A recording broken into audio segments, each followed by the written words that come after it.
Sumayyaan dhugamaan kolooriksii dhugde. Sumayyaan abbaan manaa isii sababa irratti fuudheef Sa'iidoon sababa aayyuu fuudheef jaartii lammataa waan fuudheef kolooriksii dhugdee guyyaa dheengaddaa barumsa irraa fudhannaa jechuudha.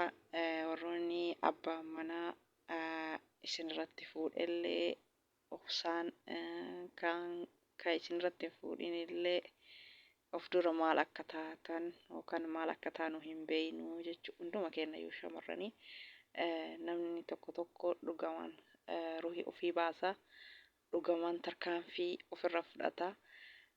Kanaafuu kana hin barbaachisu. An akka kiyyatti hordoftoota kiyyaa dhaamsa Sumayyarraa waa hedduu barattanii warroonni daddaftanii tarkaanfii ruhii keessan irra fudhattan eenyuuf ruhii keessan balleessitan ruhii keessa wanni baastaniif hin jiru jechuudha. Abbaan manaa jaartii afur fuudhuu shari'aatu heeyyamee fi hundi kennanii hinaafnaa jechuudha. Namni hinaafne hin jiru jechuudha. I love you Masaanu, I love you Masaanu jedhanillee miidiyaa kanarraa hin kijibanii hin sobanii jechuudha. Abbaan manaa akka namarra fuudhu eenyummaan hin jaalatu jechuudha. Eenyummaan hin jaalatu hundi dubartiitu ni hinaafaa jechuudha. Namni hinaafne hin jiru jechuudha.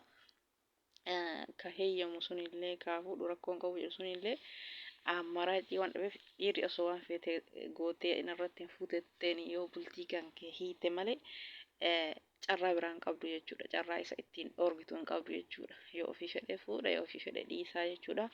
Ati as faraarraatiif yookaan irratti hin fuutu anaaf siitan ta'ee fi jidduu kanatti dhumatte haga feete yoo jetteeni fuudhaaf itti karoorfate taanaan itti xiyyeeffate taanaan inni fuudhaa jechuudha. Kanaafi fuudhus dhiisus nu kana gorsi nu barbaachisu waa irraa fayyadamuu nu barbaachisu. Haadha fi abbaa keenya jiraachuu qabna, ilma keenya jiraachuu qabna. Abbaan manaa keenya sun yoo fuudhee kanaaf tarkaanfii ofirra fudhachuu hin qabnu. Egaa hordoftoota kiyyaa salaamtaa isin gaafachuu hin dagannee assalaamu alaikum warahmatullaahi wabarakaatu. Kabajamtoota fi daawwattoota hordoftoota YouTube channel kee jalatti argamtan welcome shamarra kafuuni hundi keessanuu alaa fi keessaa xiqqaa guddaa amantii kutaa ganda osoo hin jenne hundumti keessanuu nageenyi keessan haa qaqqabu. Warroonni haroo taatan illee welcome baga nagaan dhuftanii gama YouTube channel kiyyaatiin maatii ta'uuf dabalamaa isiniin jedha. Warroonni duraallee like share gochuun dagatinaa isiniin jedha. Egaa viidiyoon kee akkuma itti fufetti jira waa'ee Sumayyaati jechuudha. Waa'ee Sumayyaa Sa'iidoon guyyaa dheengaddaa haadha manaa lammataa irra fuudhee akkasuma aayyuu fuudhee jechuudha. Sababa san kolooriksii dhugdee warri na gammaddan warri dhuguu kiyya gammaddan hin gammadina ani hin dhugne warri na rifattan hin rifatina jettee jirti. Kanaafuu osoo waan fedhe ta'e ani wanni kolooriksii na dhuysiisuuf hin jiru jettee yoon dhugnillee ashuu. Kanaafuu namni ruhii mataan ta'e tana balleessinee guyyaa malee ofitti dhiphisna malee wanni jijjiiramu tokko hin jiru jechuudha. Abbaan manaa keenya ka fuudhe sun ta fuudhe san dhiisee of duuba deebi'ee nu wajjin hin jiraatu jechuudha. Nuuf jecha san nama fuudhe san hin dhiisu jechuudha. Fuudhee wajjumaan jiraata. Kanaafi wanni ruha ta'e baafnuuf maafni shari'aan ganama dhiira afur fuudhuu heeyyamee fi kanaaf fuudhus dhiisus wanni nuuf dhiphisnuuf wanni nu ruhaa ta'e baafnuuf hin jiru jechuudha. An akka kiyyatti hordoftoota kiyya. Kanaafuu numa maraa gorsataa Sumayyaan isiin biraankillee dalaytu garuu waa taateen dhageenye ka ofii kolooriksii dhuydii asirratti bishaan dhuydee kolooriksii dhuydee sani addaan hin baane garuu eega dhuydee geessitee booda ani wanni of ajjeesu hin jiru wanni tana of godhu hin jiru. Mashallah namatti toltiyyuu jajjabaatteetiniin mashallah mabruuka baga fuutee baga haadha manaa godhattee hin eebbistiyyuu isiini. So tokko tokkotti dhugamaan kolooriksii kana dhugee umrii of gabaabsaa jechuudha. Namoonni akkasuma qabeenya ofillee dhabanii yookaan abbaan manaa irraa fuudhee homa kamiyyuu ta'e ruhaa ofii tana daddafanii tarkaanfii fudhataniif gorsa guddaa ta'a jechuudha. Qabeenya illee yoo taate yoo isin jiraattani qabeenyi ni deebi'a. Ruhaan teessan garuu takka baate taanaan hin deebitu jechuudha abadaan. ruhaan namaa takka baate taanaan hin deebitu yoo jiraatan qabeenya of cinqaniif kanallee arganii yoo jiraatan abbaa manaa akkam narra fuudheef jedhanii itti aaran kanallee tariina jaartii lamata tana dhiisee tama duraa wajjin jiraachuun mala jaalalli tama jaartii duraa san waan mi'ooftuuf kanaaf yoo jiraatan nama jirutu waa hunda arga akka du'e hoo maal argaa daddaffiin tarkaanfiin ruhaa keessan irra fudhattan wama takka yoo ruhaa umrii keessan gabaabsitan malee wanni isin jijjiirtan takka hin jiru tokko farabee biratti illee gaafii qabdanii namoonni ruhaa ofii guyyaa malee baaftanii abbaa manaa kiyya akkam narra fuudhe qabeenya kiyya dhabee qabeenya kiyya wanni dhufu takka hin jiru jechuudha maaliif yoo ruhaa ofii baasan wanni namaa jijjiiramu takka hin jiru jechuudha yoo jiraatan dalagatanii qabeenya irra dhaban kana bakkatti deebisanii akkasuma yoo jiraatan abbaa manaa kaarra namni biraa abbaa manaa godhate kanallee gara ofii deebisatanii jechuudha.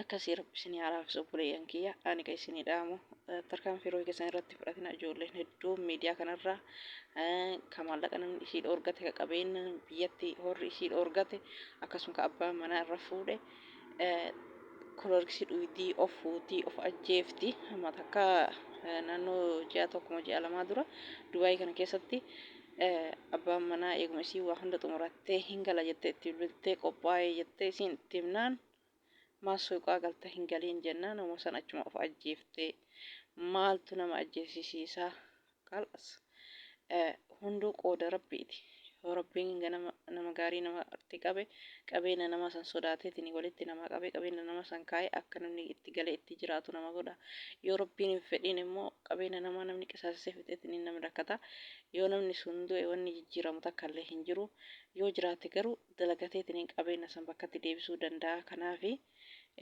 qabeenya keessan yoo jedhaa kanaaf obboleeyyan kee ruhaan keessan qaaliidhaa ruhaan takka baateen deebitu kanaafuu qalbii godhadhaa nama qalbii hin qabne hin ta'inaa yoo isin jiraattan wanni hunduu ni jira dhugaadha namni tokko qabeenya ofii waggaa dheeraa xaaree yoo dhabe coggaarru nama gubataa qalbiin nama cabaa sammuutu nama dhibamaa jechuudha kana wallaaleetii miti aniin beeka kana isin gorsu jechuudha garuu yoo ruuhii ofii baase namni furmaanni hin jiru jechuudha furmaanni ka jiru yoo obsanii dalagatanii waan kalee dhabansan morkatanii itti deebi'anii jechuudha yoo namni ruuhii ofii baasee ruuhii ofii umrii ofii gabaabse garuu wanni dhufu takka illee hin jiru abbaa manallee akkasuma yoo fuudhe yoo namni jiraate inni yoo biyaansi amma kolfaatii taphadhaatii gammadaatii firii ta'a jiraadha yoo san abbaan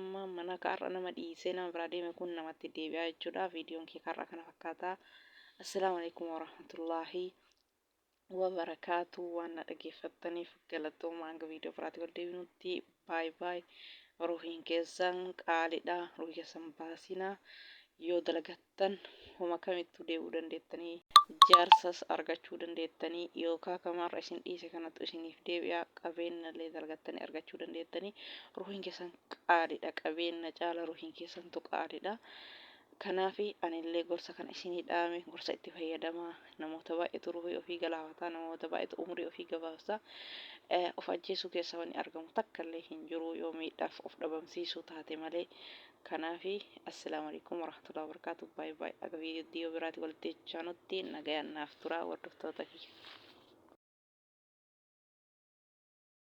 Bani galagaafu ni dandeessa ni dhageessa muraada guutima.